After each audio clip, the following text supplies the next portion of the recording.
Who else loves Sam Raimi? You gotta love or at least appreciate his unique brand of filmmaking. From Sam's movies, you can always expect outrageous gore, superhero action, dark and gritty suspense, and occasionally some wacky slapstick comedy. Well, this is not one of those movies. This one, shall we say, was a bit of a curveball. I'm Randy Kirk. Welcome to the table, everybody. Thanks for joining us again, and as always, I'm joined by my two teammates, Dewis, a.k.a. Uncle Dew, and Steve. You are ridiculous. You are the best. Well, because this episode marks our first entry in our series covering movies about baseball. We all like sports movies, we're all Kevin Costner fans, and at least two of us are big Sam Raimi fans. However, Frage, you never saw For Love of the Game. Tell me, tell Dew, tell our listeners why you never got to this one. This one came out in 1999, is that correct? Correct. I was working at the movie theater at that point. Neither of you two gents had started there at that point. Nope. I have very distinct memories of like the poster art. I remember cleaning the theater afterward. I don't know, just something about it didn't seem noteworthy. And I watched everything at that point. And right. I don't know, Free. it was free. Yeah. So I don't know why I missed that one. I guess getting into my preconceived notion, if that's what... Oh, are you waiting to crack a hams? Yeah. Oh, okay. We're just gonna I'll go with you. Sky Blue Waters. We need Mama Kirk on the jingle. Dude, yeah, she hits that note. So I guess my preconceived notion about this movie, as I was living it at the time, was that this is Kevin Costner in at least his third baseball movie. Right. We get it. You like baseball. You like baseball. So... Western and baseballs. Right. And Westerns and baseballs. You got it. Well, sports in general, really. But yeah. And Tin Cup is a great movie. We're going to talk about all this. Love Tin Cup. So this one, obviously more of a drama than more, your kind of... I guess baseball movies are usually dramas, right? But... Usually. And well, Bull Durham was a drama. I don't know. This one felt like just extra dramatic to me. Has there ever been a baseball horror movie? The Fan, maybe, counts? well, That's okay. a thriller, but... Yeah. anyway, Sure. let's get Do off we count the track. Warriors for 10 minutes? Hell yeah. Baseball heroes. So, yeah, I don't know. I kind of thought that it was that story about the older guy trying to make it, which I got confused with that one with the guy that tries out when he's like 40. The Rookie. The Rookie. With Dennis Quaid. Dennis Quaid, yes. Which I saw, Right. and I enjoyed, and I just thought this was the same movie. Every baseball movie looked just about the same in the 90s. So, Go ahead, Do dude. you're preconceived? well, first, fun fact with Uncle Dew. Already. So, yeah, getting him hot. You're welcome. Just like Kevin Costner in most baseball movies, because I, for one, think Kevin Costner is the most believable as an actor, as a baseball player. Because, well, unfortunately, we've never seen the actor who's been a baseball player, Mr. Kurt Russell.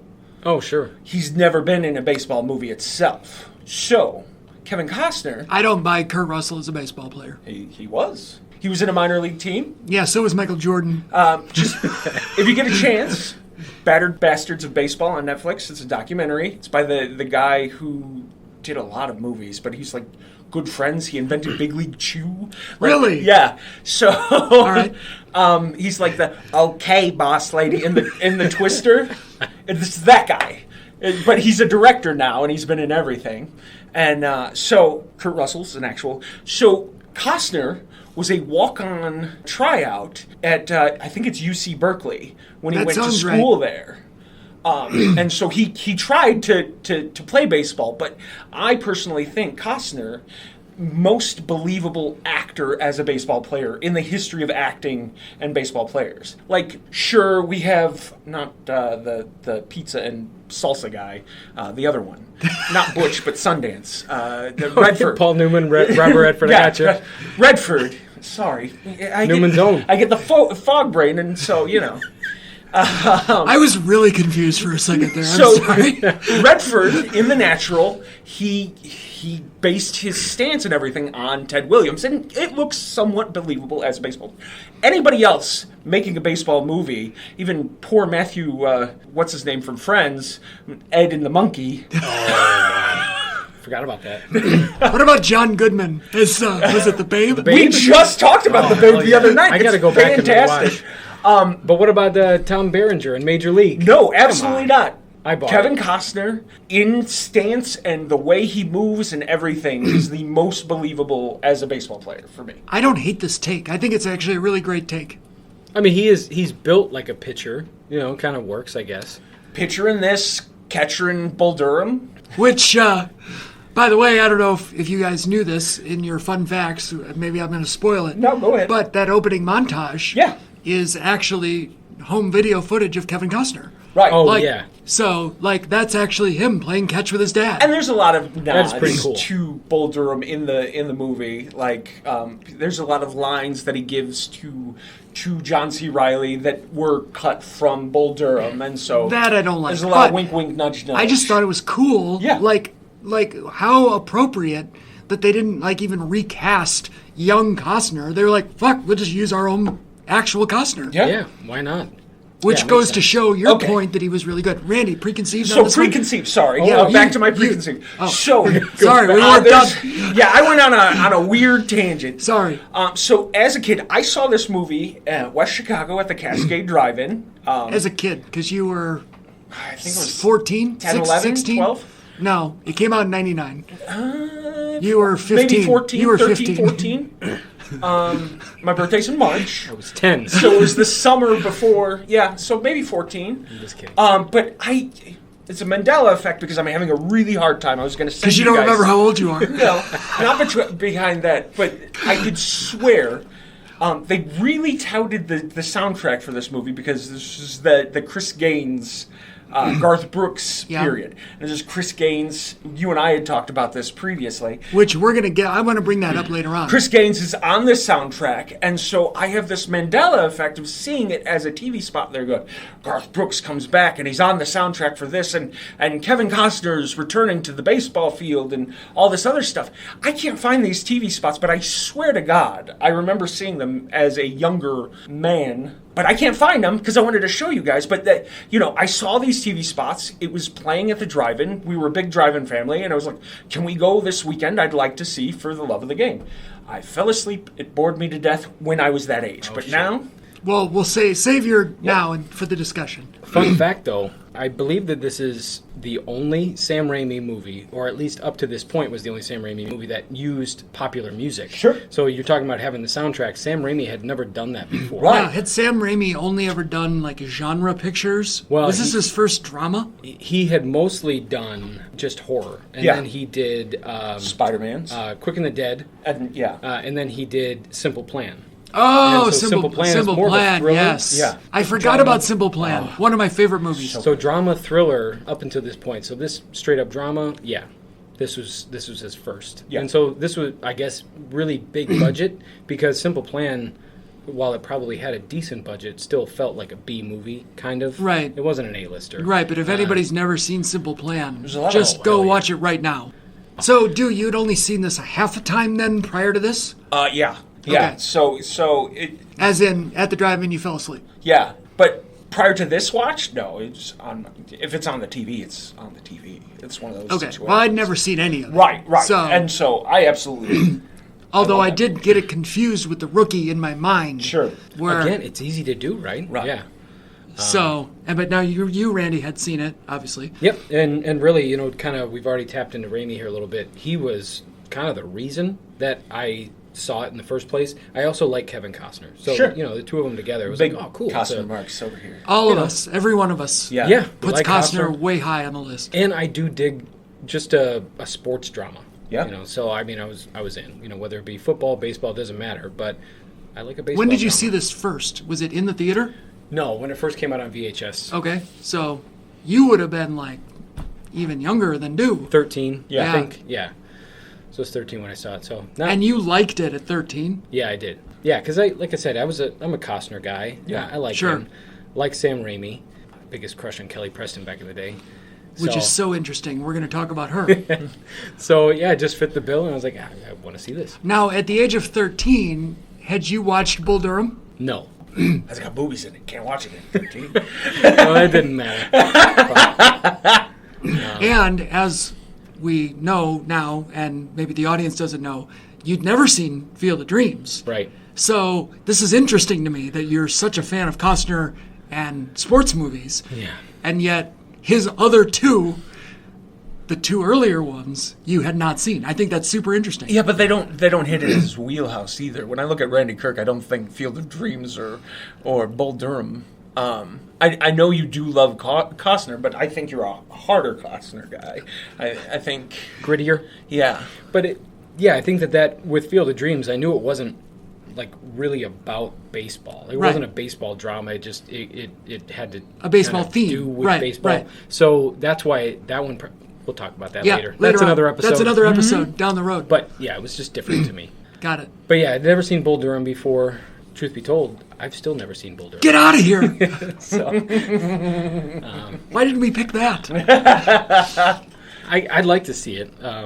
But for these other Bull two, Durham is wonderful. yeah, I got to see it. But yeah, you talked about Sam Raimi, and we touched on this here a little bit already. But I wrote down Sam Raimi's 1990s run. Yeah. And so he had Darkman 90, Oh. Army of Darkness. That's fun. Darkman is fun. It's awesome. It's one of those, like, it doesn't get enough praise. Like, it was a non-licensed superhero film before this whole superhero madness. Yeah.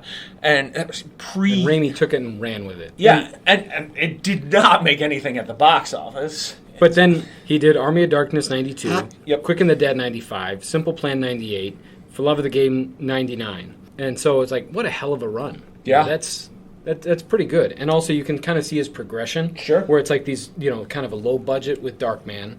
And you go Army of Darkness. It's definitely lower budget. It had probably, it was the biggest budget of an Evil Dead movie at the time. But Quick and the Dead, like we talked about. But you're getting more mainstream by that Sure. point. Simple Plan, dealing with Bill Paxton, he was a big deal at the time. Just off Simple of Plan has Twister. the biggest names, Right. but very independent run. True, yeah. And then you get, For Love of the Game. Which And is- so, I Billy think it's Bob Thornton should have gotten an Oscar for Simple Plan, by the way. I think this is Universal, right? For Love of the Game, yeah. We'll talk about Universal here in a minute. Oh, will we? But I want to make You a got heat note, with Universal? No, I don't. Kevin Costner does. just because we're talking, a shift in career, 1999. Because looking back on it now, I didn't think about this then, the first time that I watched for Love of the Game. But now, seeing Sam Raimi doing this very lighthearted, romantic drama. Yeah. And it's just so odd. And Sam Raimi has given interviews about why he did it. He was, really interested in the script, and he wanted to do a baseball movie. He's a lifelong Tigers fan. Sure. I guess it all lined up for him. Felt a little bit different. Same year, Wes Craven did Music of the Heart. Right. Right. I thought, okay, like that. It's the same thing. Like these horror directors that are shifting, like completely like left turns. And then John Carpenter, he didn't do a movie in '99, but in '98 he did vampires. And so I just want to point that out. Not a genre shift. No, not a genre shift. He never needed to. But Isn't it And a of- John Bon Jovi led? No, that was No, number that was- 2. Jovi only ever comes in on the number 2. Oh, right. he was probably from from Dusk Till Dawn in one of them. Probably number 2. Probably number 2. Young Guns 2, Vampires 2. Right. It's Music of the Heart, though, was Academy Award nominated. Right? This one, I do feel Song like... as well, wasn't it? It's your boy Tim's on that one. Well, yeah, it was In Sync. Yes. I believe the song might have been written by Diane Warren, my girl. Directed by Wes Craven. Meryl Streep was nominated in one of those. Oh, Meryl Streep's nominated because she's Meryl Streep. And this is like the beginning Not of a that. good movie. Well, but It's- she it's actually okay. she learned to play the violin for that movie. Well, right, and in that regard, sure. But We've anyways. really gotten off topic. So, All right, back on here. Sam Raimi. Yeah. But I just found it interesting that he took that hard shift in the late 90s, and Wes Craven, he had some sort of a deal with the Weinsteins, so he was contractually obligated, but still an interesting choice. When you make a dirty deal with the Weinsteins, you're in it forever. Oh, right. boy. So, rape in the contract? Yeah. Oh, man. So, but yeah, Sam Raimi. Love the guy. Yeah. The just that opening montage, I specifically noted that the score caught me like immediately. It was great throughout, yeah. And not I've obviously this is a soundtrack movie, Sure. like you brought up, and we've talked about before. But that opening montage, the score to me was like I don't pay attention to shit like this, but it was like this score screams sentimental drama to me. yeah. And there's like certain scores give you a feeling, like it sets up what the movie's going to be about.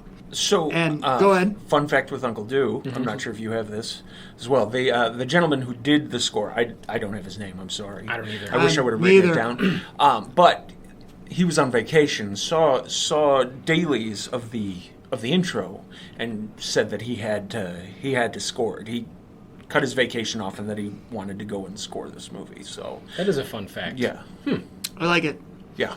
Also, the worked out. montage, like, montages are tricky because they can be really stupid or really effective. And sometimes when you put a montage as your opening scene, it's a little weird, right? Like, Yeah. you're like, let's give the audience everything they need to know up until the start of the story without having to shoot it all.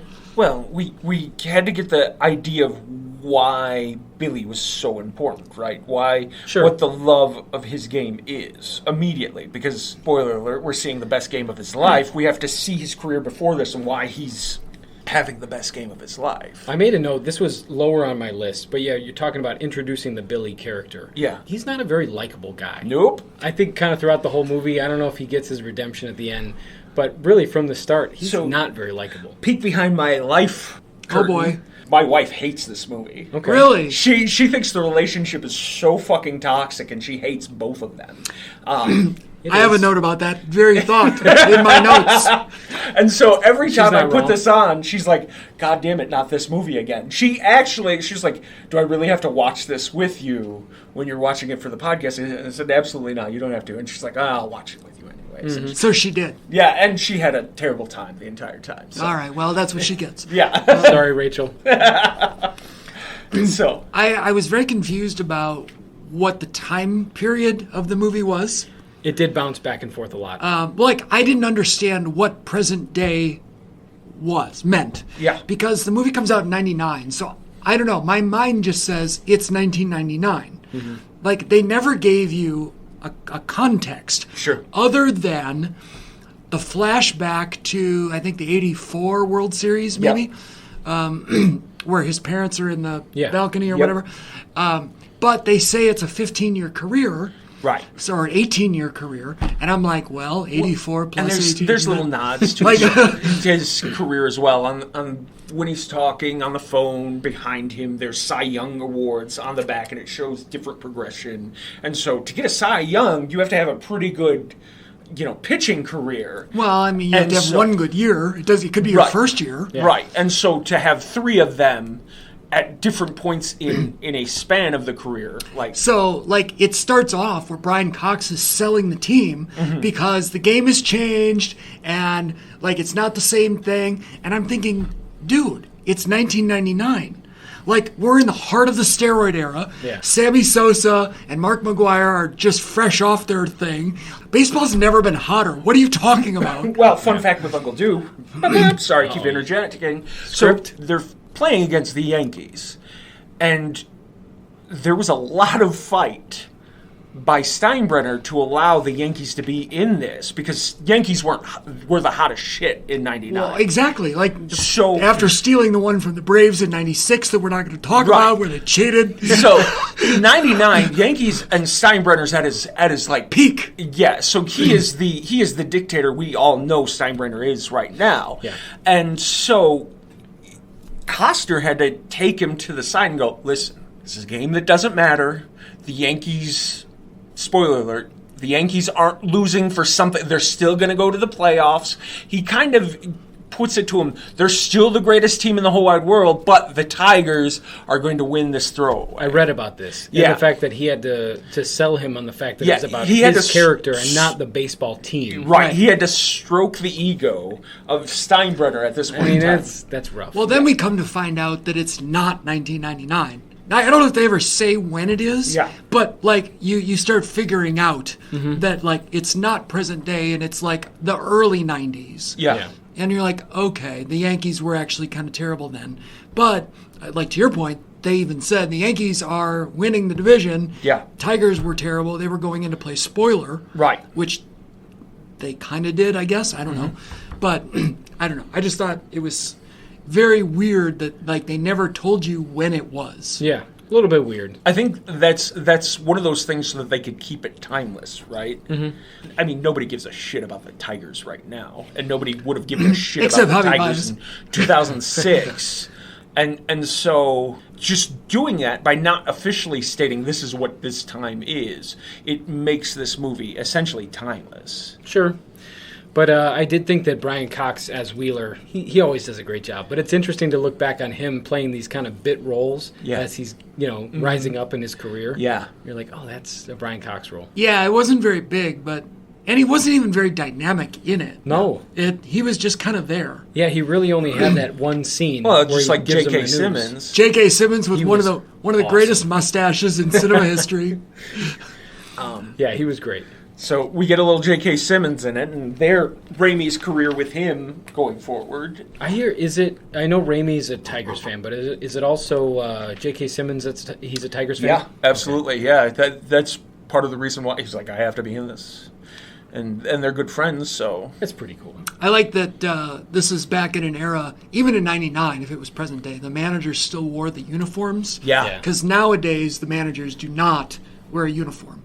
They wear just a hoodie or whatever they want to wear. That's awful. I don't know when that changed. It was sometime in the last 10 years that the rules changed and the managers don't have to dress. Ugh. And I know I'm not really a sports guy, right? Okay. I love a sports movie. I love a sports documentary. I'll go and see AAA ball or college league ball because they make it fun.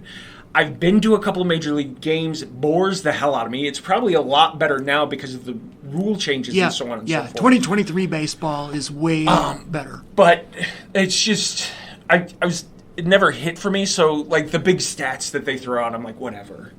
I'm very whatever about it. But I love the drama and the acting a part of it. And, Yeah, interestingly enough, I'm probably the biggest sports fan. I'm probably a bigger sports fan than you two combined. True. Probably. Because I'm just a football guy for the most part. Right. Yeah. I mean, I follow And a I'm lot hockey. of sports. Barely. Yeah. So funny. Yeah. Because I used to watch all of it as a kid. And then by the time I started playing guitar, I was like, oh, guitar music. So Right.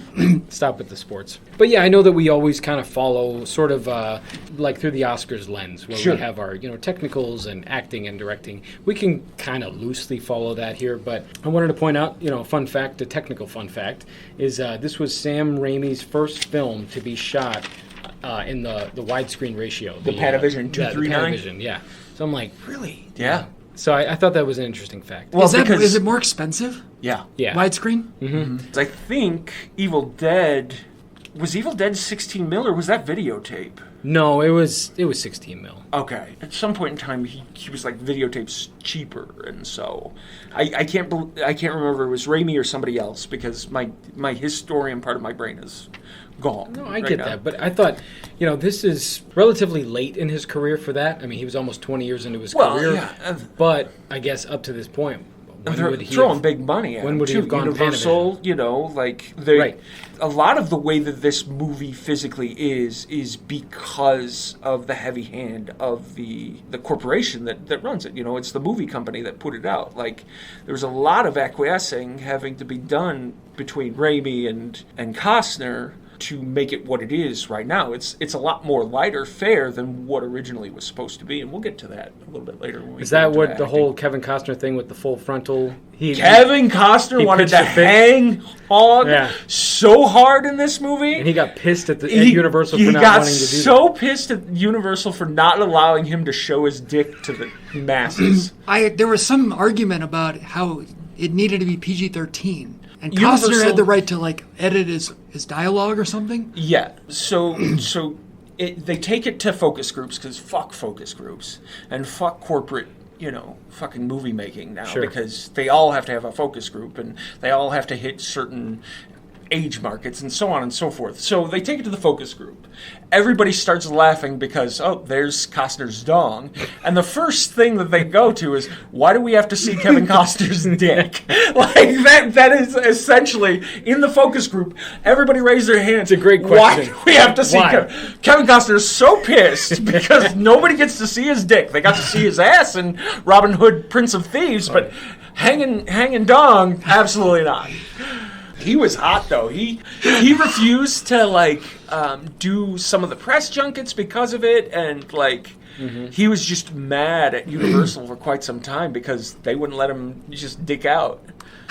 Very interesting. From a switching gears a minute, from a production standpoint, I am, and we'll bring this up when we talk about our next movie as well. I'm absolutely fascinated by the way these film studios are able to take over an actual game. Yeah. Like either before or after, and like famously, Rudy was shot 15 minutes in a halftime, one take. It boggles my mind that the studio could get MLB on board with it. Sure. The team. Yep. Hey, fans, come 2 hours early and watch us shoot a behind movie. the curtain, a little fun fact with Uncle Dude, just like the NFL and Draft Day, another Kevin Costner Right. sports You fantastic. love Draft I Day. fucking love Draft Day. We might cover Draft Day down the road. I've never seen it. I didn't either. So, because they put the MLB in a good light, because they put For the Love of the Baseball Game,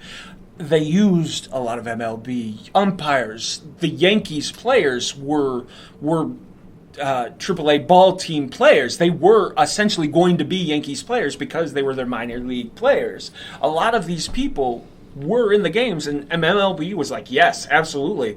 Anything to make us look better.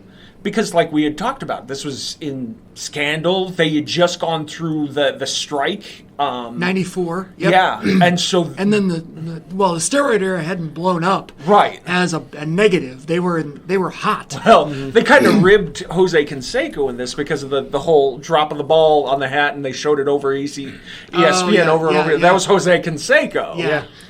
Whom we met. Yeah, I was going to say we met that. Well, you met Jesus. him. I didn't. I saw him, but you shook his hand. I did. Nice guy. Just Harry back the whole time. Yeah, I think he was one of those steroid cheaters. Oh, yeah. Okay. So- Acting? Well, hold on. We got to talk about the soundtrack. Oh, yeah, right? okay. You brought up the Chris Gaines. Yeah. It's so crazy to me. Now, in 1998, here I am, probably the biggest Garth Brooks fan on the planet. He drops this new album. He performs on Saturday Night Live, and I'm like, I don't love this. And Great skit with Mango, though. yeah, I was. Okay, here we go. Confession time. I never bought the album. Oh. So, I'm not real familiar with it. I've heard it, but I don't know it. Like, I know his entire catalog. So, I'm watching this movie, and all of a sudden I hear Garth's voice, and I went, I don't know this song. Did he write a song for this movie? How is there a Garth Brooks song? Gaines wrote a song for this movie. Yeah, but he didn't Praise. sing it like Chris Gaines. No, he He didn't. sang it like Garth Brooks, He and there's a did. difference. And I'm listening to this, and I'm going, how is there a Garth Brooks song that I don't know? He's my favorite artist of all time. And so I pause the credits, and I'm writing it down. If you go to search and try to buy the Chris Gaines album on eBay, it's Absolutely not. $100. Yeah, absolutely not. It's insanely Yeah. out of print and expensive, and I don't know why. I feel like it was in a $3 bin at Walmart. back At in some the day, point, yeah. yeah, I know. Oh. What a terrible run that whole situation was. 98 will put out the album, get everybody fired up for this movie. The movie. That never gets put out. Right. Because there was such backlash Yeah. over the album whatsoever. What a misstep. I was so excited for the movie. And I probably would have bought the album after I saw the movie, but the movie never happened. So Right. I want to go back and listen to some of these Chris Gaines Well, you songs. can't get them unless you pay $1 million. That's the problem. Well, But the Saturday Night He's Live not on performances... streaming either. right, he's that's not on crazy. Spotify. Well, Yeah. But I probably know the two songs that he performed when he did Saturday Night Live, but I feel like that's... Oh, so you actually, You- whenever Randy, Okay.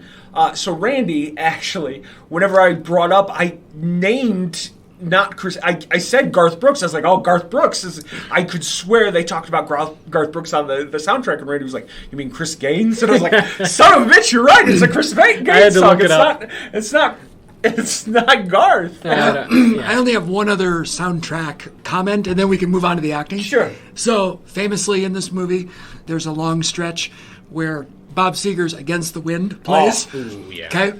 Now, I would like to just have the debate right now. You're either, I shouldn't say you're either, but are you an Against the Wind or a Night Moves guy? Which one? Oh, Because I feel like this is a strong debate. Okay. And Randy and I have talked about this. I'm going to let Duke go first. First of all, I am a Bob Seger stan, right? I am over for Bob Seger. I am Bob Seger over Springsteen. Everybody should be. Yeah, I am. Yeah. I am too. So, hate Springsteen, and I'm probably going to get a lot of hate from our fans. I also hate Bruce Springsteen. I am a Bob Seger over Bruce Springsteen every chance. Yeah. I'm a Night Moves guy. Okay, so you're picking Night Moves over Against the Wind. Okay, That old separate point. I'm a Night Moves guy. right. Yeah. I love it. I love Well, it. me, Randy Kirk, I'm also a Night Moves guy. And I'm an Against the Wind guy. Crazy. And now, not to say that I don't love Night Moves. Bob Seger has claimed that Night Moves is the greatest song he's ever written, and he'll never write a better one. Goddamn right. I like national it. treasure. I like it. Don't get me wrong. I'm Fuck not New saying that Jersey. I don't like it. I know like- we all like both of them. I like Against the Wind also, but I'm more prone to maybe turning that one off on the radio. Okay, Yeah, so I will skip Against the Wind. And I won't skip I think either there's one. a little bit more grittiness to Night Moves. There's that everyman. It's fun. It's funky. It's that everyman Bob Seger that I know and love. And so There's the weird acapella breakdown. no and love. I don't know. There's something about the melody of Against the Wind that just hits me in the right spot. So It's such a pretty song. it is. Anyway, sorry, I just wanted to have that debate while we were talking because it's on the soundtrack. So Oh, I'm so glad you brought it because Sorry. I didn't bring up any outside of the score, which we talked about already. I had nothing for music, you know. I did know about the Chris Gaines 'cause we had texted about that, but that version of Paint It Black, because I don't like that version. you paint the corners of the home plate. You paint the corners black. The black rubber. Yeah. right, who sang that one? That one is who's that guitar guy? That nature. It isn't Kenny Wayne Shepherd. Kenny Wayne Shepherd, not Steve Ray Vaughan. Kenny Wayne Shepherd, It's somebody who's guitar was, heavy. It is not the Rolling Stones version. Right. which would have been. I better. saw Kenny Wayne Shepherd once. Me too. Yeah, I forget where, but anyway. We might have been at the same show. But I'm probably Could've been. wrong about who it is. Probably but was. It's whatever. It's a fun asterisk on it, but not the version of it. Okay, all right. So, yeah, we can go to acting. We'll go to. And so I guess I'll start out hot here with a fun fact. I don't know if either one of you knew about this, but Costner was nominated for a Razzie for this I have movie. that written down. I have no idea why. I don't either. In It doesn't make '99, sense. there's enough terrible movies over this movie. Well, it was. I mean, not that he was bad, but it was Costner being Costner. It was him coming back. Yeah, I guess, but I didn't see anything bad about his performance at all. Like, No. is it one of those where the expectations were Oscar and it didn't produce, so that means Razzie? It could Like, be. is that why? Is that the criteria? I know Yeah, you're but not in part of the 99 committee. In '99, it wasn't one of those situations. You put a movie out in the summer, it's going to hit Oscar. That's not your Oscar. That's not your Oscar season. That isn't your Oscar bait. So, No, but I mean, You it know, happens. Yeah. It happens. I don't know. I don't understand. Yeah, Razzie, really? Yeah, you didn't know that? No. Oh, yeah, I had read that. Yeah. Crazy. Which I think is super interesting because I think he kind of played Kevin Costner. He had the one or two scenes where he got angry and, pointed his finger sternly. alternate movie. Yep, he does. We could have had Helen Hunt or Meg Ryan or Annette Bening in the Kelly Preston Instead, we role. got Kelly fucking Preston. Oh, and you're not a fan? I You're- can't you're stand not her. over for Not Mrs. at John Travolta? all. I hate her. I have a big crush. I don't mind her. She does absolutely nothing for me. I've got it written down. I think I'd take her over Meg Ryan or Annette Bening. Definitely over Helen Hunt in this one. We've talked about Meg Ryan before Yeah. on this podcast, Yes. and yeah, I would definitely pick Kelly Preston over Meg Ryan. I think she's far more believable as like Jenna Malone's mom, and like, Okay, I really took issue with that storyline as somebody who's never seen this movie before. And I love that was your selling point. Like, she's more believable as Jenna Malone's mom. I mean, Malone was Come on. at her high point, which she No, just she was not. Yes, she just came off from the stepmother. Like She was 2 years out from Donnie Darko. sure, she's a rising star. She's getting the she's She's in getting that what movie she- Saved. That was a fun I one. never saw Saved. Mandy Moore, Macaulay Culkin. Yeah, Culkin. Well, was it Macaulay? No, Yeah. I did No, see Saved. yeah, I That's thought the it was- roller playing Yeah. playing wheelies. Yeah. Instead Yeah. of playing, I did see Saved. Yeah, that was a fun one. And then Yeah. she was in Hunger Games. Right. Like that was her Eventually. peak. Yeah. Yeah. Okay, so you took issue with the Costner Malone relationship. I took issue. Well, no, I took issue with the Malone daughter relationship. Okay. Like completely. Okay, so.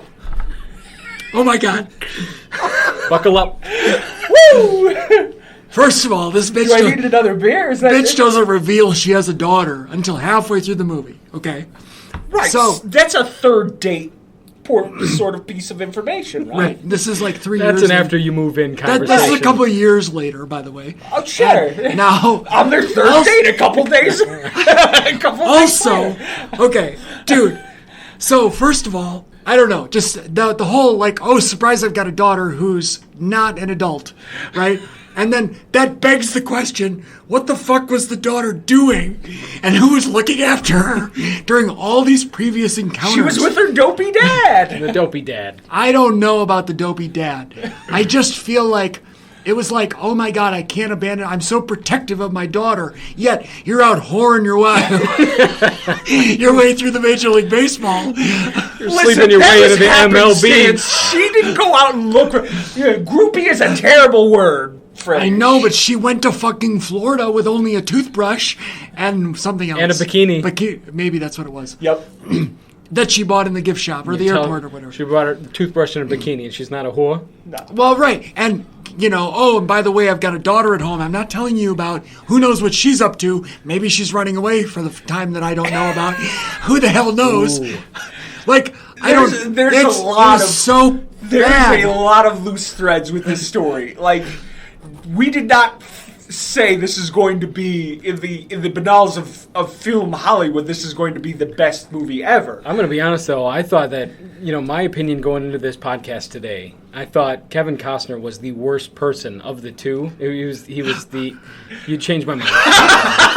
Billy Preston was awful in this movie. Listen, as my wife said, everybody is just awful in this whole situation. Costner is just like, I want to date you, but I don't want strings, and she's like, I want to date you, but I don't want strings, and I'm not going to tell you about my daughter. I guess I understand the port in every storm Yeah. kind of situation he's got going, right? I'm a how groupie. many, how many and I girlfriends hate does he the have word in San groupie. Francisco? Billy Right. Chapel, the rock star. Right, Yeah. right. You know, whenever he gets to New it's York, just- which is why the movie works, because he's playing the Yankees and he's reminiscing about all the times he's been in New York and been with her. Like on paper, it makes sense.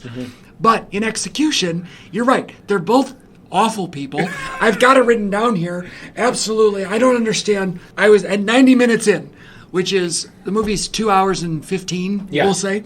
At 90 minutes in, I literally wrote down that I was confused why each of them would want to stay with the other one. I don't understand I didn't get it. There's just animal magnetism. They're meant to be, Frasier. Right. So I'm glad you brought that back up. At the beginning, I said they're both not good people. Right. Speaking of not good people, let me make one more case for why Kelly Preston's a complete idiot. So there's the scene where the daughter, Jenna Malone, runs away, and she calls Costner to say, can you go get my daughter? This is like where he learns about the daughter, Yeah. right? Like, oh, can you go get my missing daughter that you didn't Yeah. know about? Okay. He goes, what's her name? He tells her, she gives him a fake name. In a crisis situation, why do you make a joke out of your missing daughter's name? levity. But it wasn't funny. No, I mean, It's not like, oh, hey, I want you to meet my daughter. Here's her name. Haha, I'm kidding. It's, my daughter's missing. Instead of calling the listen, police, it's bad I'm story. calling you. It's a bad story all It around. is. It's not good. I was so pissed. It's how to get them back together, and they have a common connection now with the daughter in a private jet with a bunch of grown-ass men and J.K. Simmons. However, I'm hearing some bad things. I don't blame it on Sam Raimi, though. No. So Costner was great. Preston's an idiot. Jenna Malone was fine for me. I think she's She was believable in it, though. Preston is believable in all of this. Like, she's undecided about what she wants. Does she really want to have... And at one point in time, she does want to have this full life with Billy. Right. She wants to be the baseball wife. She wants to be what these other women who have finally accepted her into that, and she wants to be that. And he's the total dick. Cuts his fucking finger off. and just treats her like a piece of shit the rest of the He time. really does. I thought it was like, but the baseball stuff, I was so invested in this game. Sure. Like before I even knew what was going on. Like I didn't know that it was Yeah. going to be a perfect game. So like the third inning, like the first 20 minutes of the game, I was like, can we just watch the game, please? Like I just want to watch the game. So Raimi does a fine point in almost. This is almost one of those situations where it's just like Raging Bull, where Raimi uses the baseball field and the diamond to like bring the tension and the story where it needs to be in great drama and just cinematic fashion. I think it's the use of the baseball field and the baseball scenes are so well. It's in that same Raging Bull. And after he found out, I think it was from John C. Reilly, that he's pitching a perfect game. Right. They really built the suspense after that. Yes. Right. I thought it was so well done. It was. I mean, I was Yeah. like so invested in the baseball game, and I couldn't give two shits about the story. Right. That's also, it suffered a little bit. Which, though, when you get to the end and you're like, oh, I get it. Like, okay, he's going to retire now, and now he can be with her, and like, there is no more running around. Yeah. They can actually be a couple in London or whatever. But it didn't feel like that was the sentiment in the No, airport. it did You know what I not. mean? Like, it made sense in my mind that, oh, I get it. He retired. Now he can be with her full time. They can live happily ever after. He's going to be less of a dick. Maybe she'll be less of a dick. Like, Right.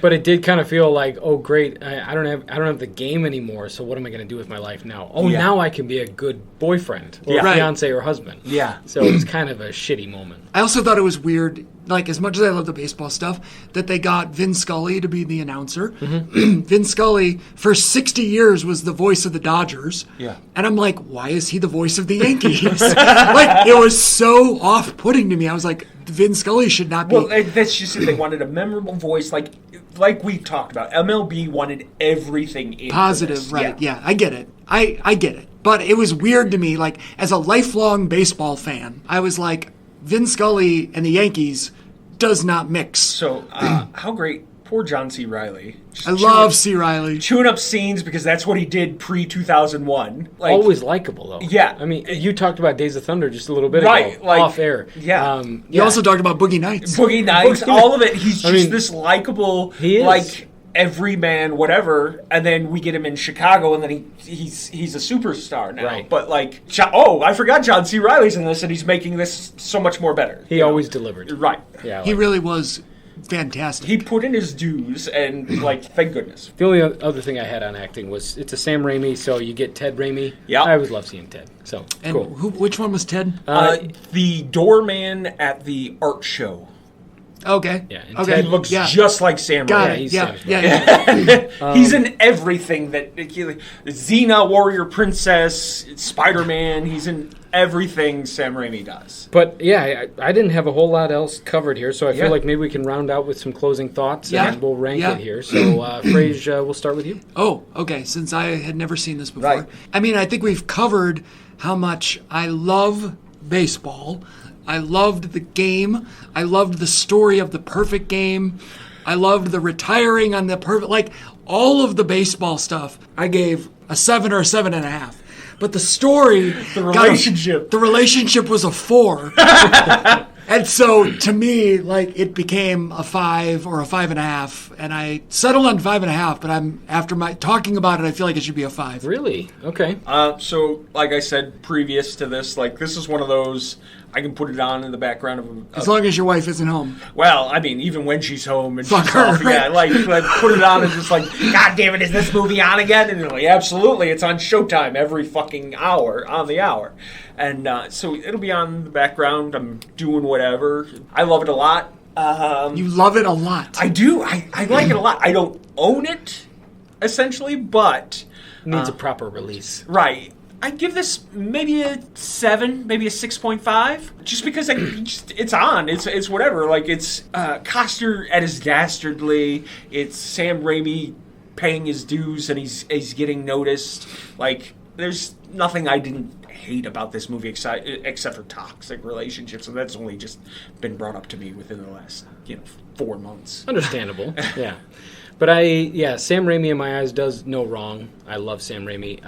I mean, Kevin Costner really doesn't do much wrong either. Yeah. So for this one, I'll definitely go back and I'll watch this one again. It'll probably be another 10 years See or that so. one But with the Jennifer Aniston, where he's supposed to be like the Mrs. Robinson character. You see that one? I did.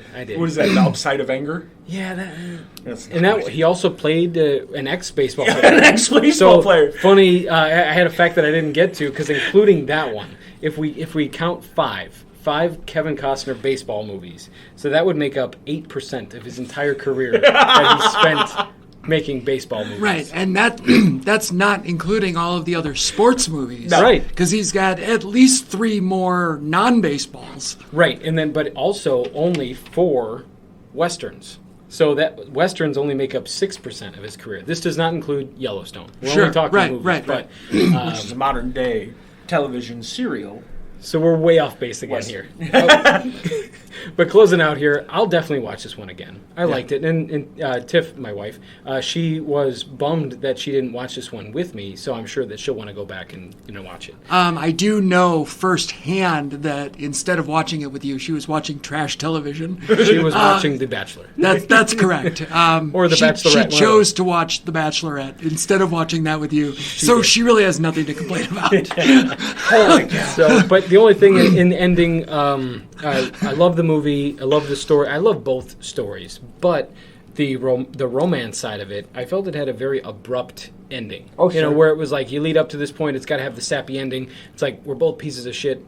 Costner cheated on her. She was with the guy at the art museum or the art show, and Ian. And Ian. And Yeah. So it's like, all right, you're both shitty people. But then at the end, it's like, oh, now I don't do baseball anymore. So Let's I be love you. shitty together. I love you. Yeah, So I'm shit, you're shit, let's be shit. it was so abrupt, but I liked it well enough to want to rewatch it again. 6.5 for me. Fantastic. Yeah, I think I settled on 5 even because the baseball is so good. Yeah. The drama of the game is so good. Even the older flashback stuff, the backstory. Yeah. But especially the perfect game is like so good. It is. That I can't overlook how terrible their relationship was. And yeah, she was an awful person. Speaking of more relationship troubles, what's our next series in this baseball series, Steve Fraser? The next film. Yeah. So we're going to be talking about the 2005 rom-com Fever Pitch, starring Drew Barrymore and Jiminy Fallon. And it's going to be a rousing good time. All right. It's going to be our next one. So we'll see you when we come back to the table. I'm Matt Dewis. I am Randy Kirk. And I'm the Frasier. Nighty-night. See you guys.